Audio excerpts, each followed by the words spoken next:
Oh my God. Oh man. Okay, so we have breaking news on Ryan Garcia's PED test. He failed for Ostarine and Steroid, I don't know how to say it, 19. Okay, which was another steroid. So Dan Raphael, he just released the breaking news on the results for his testing. All right, so let's talk about it. So Dan Raphael, it says on X, he says, urine sample Ryan Garcia provided April 19 that was positive for Ostarine, but also showed banned PED-19 norandrosterone. Needed more testing to confirm. And like I said, I told you guys, it wasn't confirmed that he failed for that. All right, so they needed to do more testing. Everyone said that he failed for 2 PEDs, which he didn't. He failed for sure for Ostarine, but they needed more testing for 19 norandrosterone. All right, so they said that is done. They have completed the testing and confirming the testing needed. And per the lab report sent to VADA, which I've obtained, it did not confirm. There is no third test failure, meaning he failed for on the 19th Ostarine, on the 20th Ostarine, and they were saying the third would be 19 norandrosterone failing, which no third failing. So I think he goes on, and I think there were people who wanted to confirmation for what he's saying. So someone said, his name is Yeezy312. He said, what does this mean in English? And Dan Raphael said, it means he failed 2 separate tests for the banned PED Ostarine, but he's cleared of 19 norandrosterone. He's cleared of that. So he has only failed for Ostarine. What does that mean? All right, so him being cleared of 19 norandrosterone, him being cleared of that, I told you guys earlier today that your body can produce that. If you work out a lot, your body can produce that naturally. So they were testing and they confirmed, oh, okay, so he didn't take a PED for that. With the levels that he has, the elevated levels, your body produces that when you work out. So no steroid, no PED, right? No failed testing for that. So it's only for the Ostarine. That clears things up. Here's what that means. Now, moving forward, they're testing the B sample, okay? And that's going to be, I think Dan Raphael, he spoke about that. So he also said, breaking news, per VADA report that I have obtained, the B samples for Ryan Garcia 2 positive Ostarine tests from April 19 and April 20th are scheduled to be open May 22nd and tested. He is allowed to have a representative observe to make sure it's all on and on the up and up. So on May 22nd, the B sample is going to be tested for Ostarine.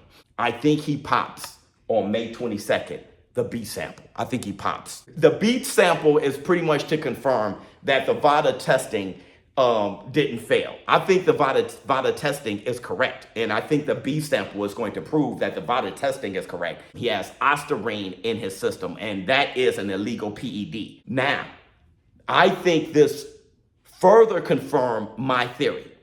He was clear every test until April 3rd. After April 3rd, there was no testing up until April 19 and April 20th. That's when he popped. So he had Ostarine intake somewhere after April 3rd to April 19th. That's where he had his intake of Ostarine. And you guys heard what that USADA scientist said. Hello, I'm Travis Tigert from USADA. We've issued an athlete advisory. It's actually a dietary supplement warning about a group of drugs that we're finding in a lot of dietary supplements known as SARMs. They're prohibited in sport and include names like Ostarine, and include names like Ostarine, and include names like Ostarine. We think it's being intentionally put in dietary supplements, maybe through contamination as well.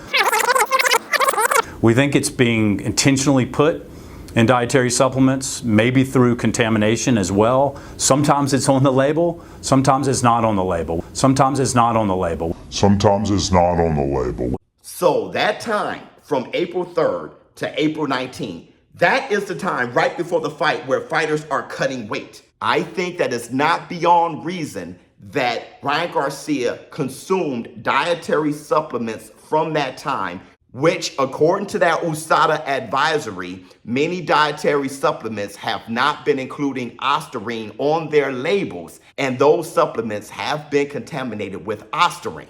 So what happens now? Can that be proven?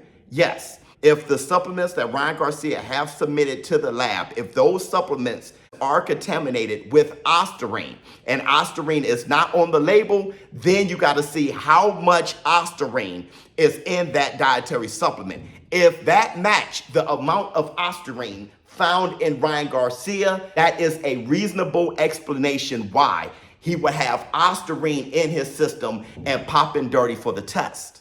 If that's the case. We've had a number of positive tests, and we want you to be aware of it. Like I said, this community, this isn't to protect Ryan Garcia.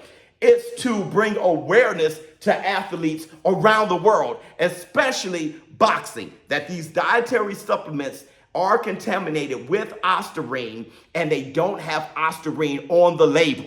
That is a huge problem that needs to be corrected. And those manufacturers, those producers of these supplements need to be penalized because fighters are doing their due diligence. They're looking at the label, they're getting the information provided to them. But if they're not given all of the correct information, if that isn't transparent, it's not on the athlete because they did everything they had to do. It is on those producers, the manufacturers of those supplements, it's on them doing something illegal and lying. And if that's the case, they need to be penalized because many athletes can pop for this shit and it could ruin their legacy. But we don't know if that is the case. Right now, what has to be understood is if Ryan Garcia intentionally took ostarine or if he unintentionally took it by taking a dietary supplement that didn't have ostarine included on the label, which wouldn't be a substantial enough amount to have improved his performance anyway on April 20th. Let me know how you all feel in the comments below. ShowBizz,